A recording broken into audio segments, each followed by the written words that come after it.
Hey guys, Ed here, bringing you the yearly one-shots. But for one of them is going to be an actual series. By the time I release one of the main videos, if someone guesses right, they'll get the shout out and they will have a choice which will affect the course of the story. With that said, let's get into it.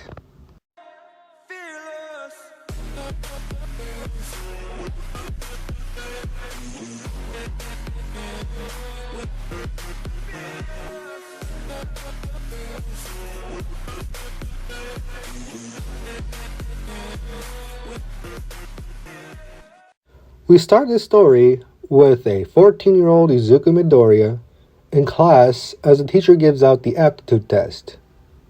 "Alright, class," the teacher said, getting a student's attention. "I'll be handing out aptitude tests to determine your future." The class groans in annoyance. "Who am I kidding?" the teacher said, throwing the test in the air. "All of you want to become heroes." "Don't lump me with these extras," Explosive Blonde shouted. "They'd be lucky to be part of a circus." "Katsuki Bakugo," the teacher called out. "I see you sent an application to UA." "Of course," Bakugo said, stroking his ego. "I'm the best, and the next #1 hero." "Your mock exam shows some good promise," the teacher said, looking over the applications. "Izuku Midoriya, you too applied for UA, and your mock exam shows also good promise."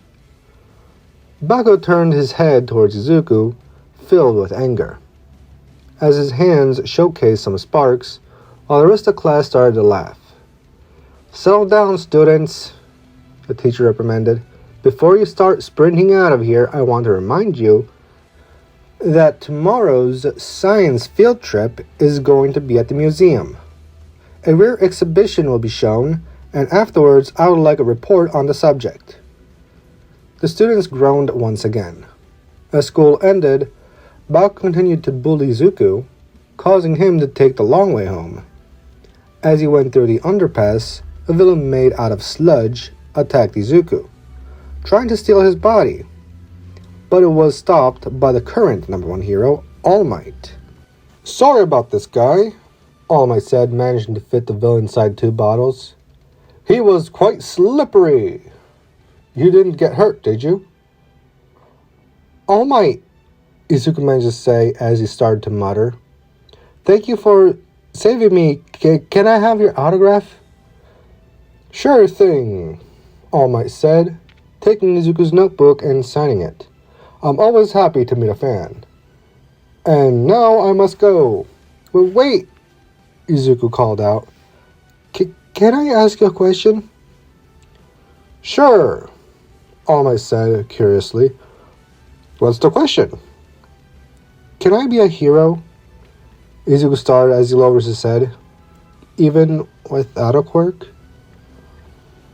"I'm sorry to say this," All Might started, "but you need a quirk to be a pro hero. But you could always go for being a police officer or a firefighter or even a doctor. They may not be as flashy, but they are good positions." "What if I trained?" Izuku pleaded.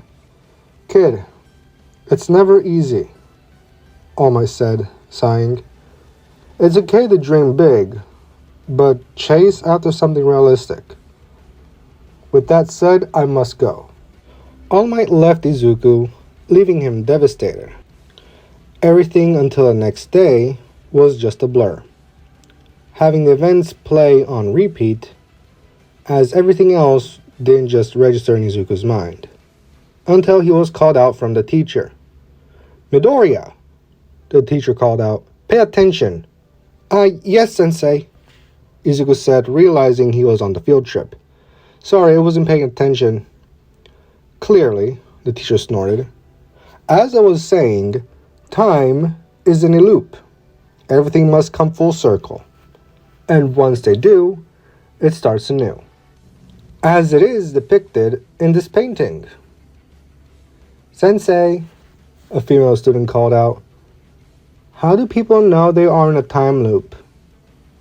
They don't, the teacher said. If this moment wasn't a time loop, everything will repeat as if it was the first time. According to some studies, after death, you go back to the beginning of your life and relive it as if it was the first. Sensei, a male student called out, is there any way of breaking free from this time loop? No, the teacher said, but your question brings an infinite possible answers. We will discuss the concept of the multiverse and its many time branches with the intergalactic research in exhibition.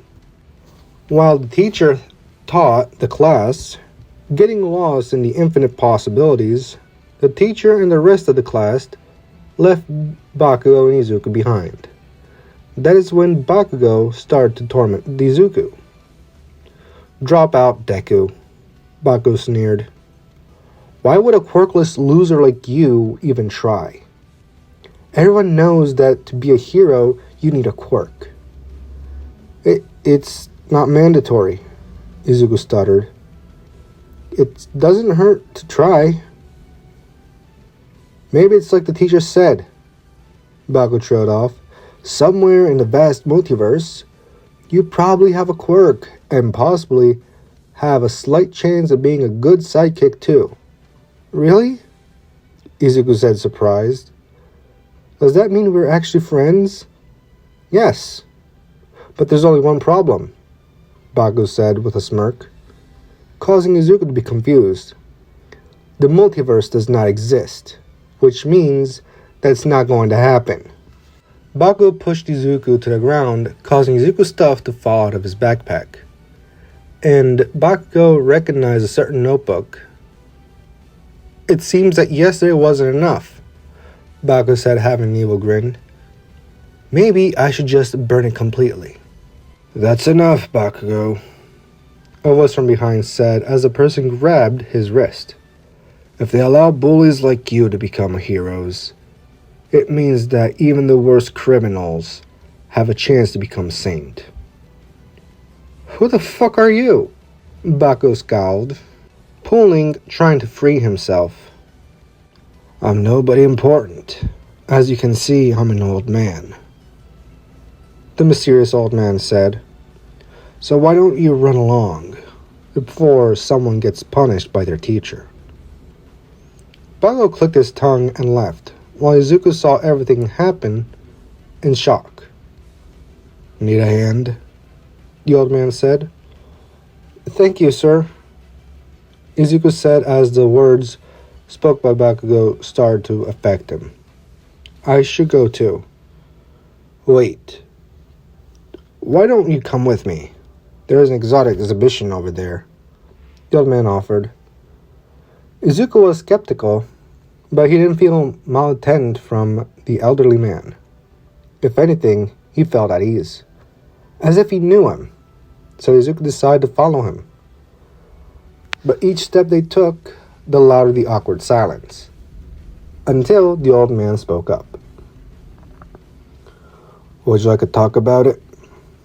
The old man said. There's nothing to talk about, Izuku said. I'm fine. Kid, stop lying to yourself, the old man said. I have aura manipulation. I can sense your emotions.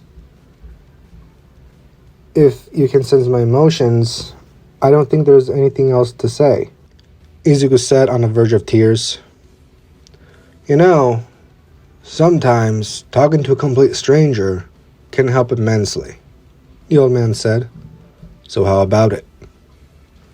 After a bit more convincing, Izuku told the old man about Bakugo, and what All Might said to him the day prior, and the parts about his childhood, and his mother giving up on him.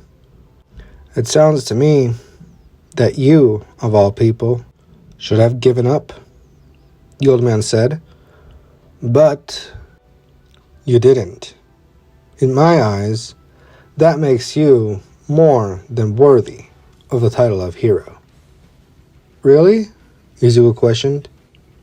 Yes, the old man said.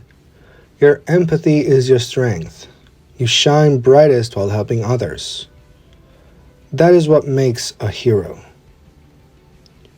Izuku's eyes beamed brightly, as tears were overflowing. As he gripped his heart, extremely happy because for the first time, someone believed in him. Do you really think I can become a hero? Izuku said, believing it must be a dream. Yes, the old man said, handing him a gift. You will be the very best, like no one ever was. What's this pendant for? Izuku said, inspecting it. Call it an early investment, the old man said. It was a gift from someone that believed in me. I'm just doing the same. I appreciate it very much, Izuku said as more tears flowed down his cheeks. Look at the time, the old man said. I must go now. I believe your class went in that direction. Will we ever meet again? Izuku said. Sorry, I didn't mean to make it sound like that. I will. You see, relax, kid. I know, the old man said. I'll be waiting for the day you return it. I will, Izuku said, determined. I promise I won't let you down. One more thing, the old man said, stopping Izuku in his tracks. When life gives you lemons, you should try to make some lemonade. It'll be easier. With a nod, Izuku left to catch up with his class. But he accidentally bumped into a pedestal, knocking over an antique weird-shaped bottle. But luckily it didn't break. But the moment Izuku touched the bottle, smoke came out of it, revealing a weird creature that was chuckling to himself as it threw rings at Izuku. Izuku tried to escape, but only then Izuku realized he was no longer in the museum, but in an open field, as he got a glimpse of the same creature going in a random direction, leaving Izuku stranded in the middle of nowhere. While Izuku thought how to get himself back, he felt the ground underneath tremoring. Looking around, he saw something coming his direction, looking like a giant turtle with a tree on its shell, making Izuku very confused. To be continued. That's it for today's video. If you enjoyed, leave a like, comment down below. If you're new to the channel, consider subscribing for more. Turn on the bell notification to be updated so you never miss a video. That said, peace out.